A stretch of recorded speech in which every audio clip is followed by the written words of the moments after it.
বন্ধুরা welcome to আরকে sports. আশা করি তোমরা সবাই সুস্থ ও ভালো আছো। তো এই ভিডিওতে আজকে মোহনবাগানের যে ম্যাচটা রয়েছে গোয়া দলের এগেনস্টে, এই ম্যাচটা নিয়ে কথা বলবো। অর্থাৎ এই ম্যাচে প্লেইং 11 মোহনবাগান দলের কি থাকছে, কি পরিবর্তন করে মোহনবাগান দল আজকে দল নামাতে চলেছে, আন্তোনিও লোপেস সাবাসের কি প্লেইং 11 থাকছে সেটাই কিন্তু এই ভিডিওতে তুলে ধরবো। তো প্লেইং 11টার কথা যদি বলি তার আগে এটুকু বলে দিই যে এই ম্যাচটা তোমরা লাইভ দেখতে পারবে জিও সিনেমা, ডিডি বাংলা এই চ্যানেলে এবং এই মোবাইল অ্যাপে।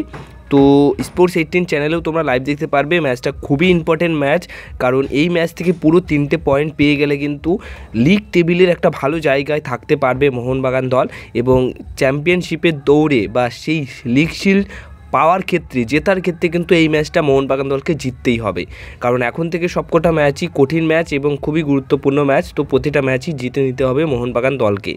তো প্রথমত বলে দিই যে ফরমেশন থাকছে 4-4-2 ফরমেশনে গোলকিপারে খেলবেন বিশাল কাইত, একদম ভরসাযোগ্য গোলকিপার। দুইজন সেন্টার ব্যাক পজিশনে খেলবেন সুভাশিস বোস এবং হেক্টর ইউস্টে। আনোয়ার আলী ফিট থাকলেও তিনি কিন্তু গোয়া যায়নি, মানে দলের সাথে গোয়ায় আসেনি, তিনি কলকাতাতেই রয়েছেন, তো তার এই ম্যাচে খেলার কোনো রকম সম্ভাবনাই নেই। এছাড়া রাইট ব্যাক পজিশনে খেলবেন আশিস রায়, কারণ তিনি দলের সাথে এসেছেন এবং পুরো ফিট রয়েছেন, তো এই ম্যাচে তার আবার কিন্তু কামব্যাক হচ্ছে। তো লেফট ব্যাক পজিশনের এই যে পজিশনটা, এটা নিয়েই কিন্তু একটু প্রবলেম রয়েছে যে কে খেলতে পারে। তো এখানে একটা সারপ্রাইজ হতে পারি আমরা, সেটা হচ্ছে দীপক টাংরি এই জায়গাটাতে খেলতে পারে। আর দীপক টাংরি এই জায়গাটাতে কীভাবে খেলছে দেখো, তো বলে দিই যে এখন মোটামুটি 4টে ডিফেন্স রয়েছে, কিন্তু আমরা ফরমেশন যখন মাঠে খেলবে তখন দেখতে পারবো যে 3 ডিফেন্সে হয়ে গেছে। তখন দীপক টাংরি ভেতরে চলে আসছে কখনো, বা আশিস রায় ভেতরে আসছে, বা দীপক টাংরি মাঝ মাঠে চলে যাচ্ছে ডিফেন্সিভ মিডফিল্ডের ওই জায়গাটাতে। তো এরকম ঘুরিয়ে ফিরিয়ে মোটামুটি খেলবে এই 4টে ডিফেন্ডার। এছাড়া যদি কথা বলি মাঝমাঠের প্লেয়ার, তো মাঝমাঠে দুইজন প্রপার সেন্টার মিডফিল্ড পজিশনে খেলবেন অনিরুদ্ধ থাপা এবং অভিষেক।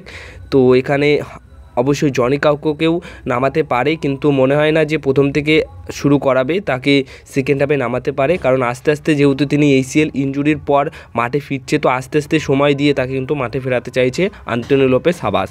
রাইট মিডফিল্ড পজিশনে খেলবেন মনবীর সিং, লেফট মিডফিল্ড পজিশনে খেলবেন সাহাল আব্দুল সামাদ, এবং একদম উপরে দুইজন স্ট্রাইকার পজিশনে খেলবেন আর্মান্দো সাদিকিউ এবং অবশ্যই ডিমিট্রি পেট্রাস। তো 4-4-2 ফরমেশনে এরকমই একটা দল আজকে নামাতে পারে কোচ আন্তোনিও লোপেস সাবাস। তো আজকের এই ম্যাচটা কোন দল জিততে পারে, স্কোর কী হতে পারে, সেটা নিয়ে অবশ্যই তোমরা তোমাদের মতামতটা কমেন্ট বক্সে দিয়ে দিও। তো এই ছিল আজকের ভিডিও। যদি ভিডিওটা ভালো লেগে থাকে তাহলে ভিডিওতে লাইক করো, ভিডিওটাকে শেয়ার করো এবং এই চ্যানেলকে তোমরা সাবস্ক্রাইব করে নিও।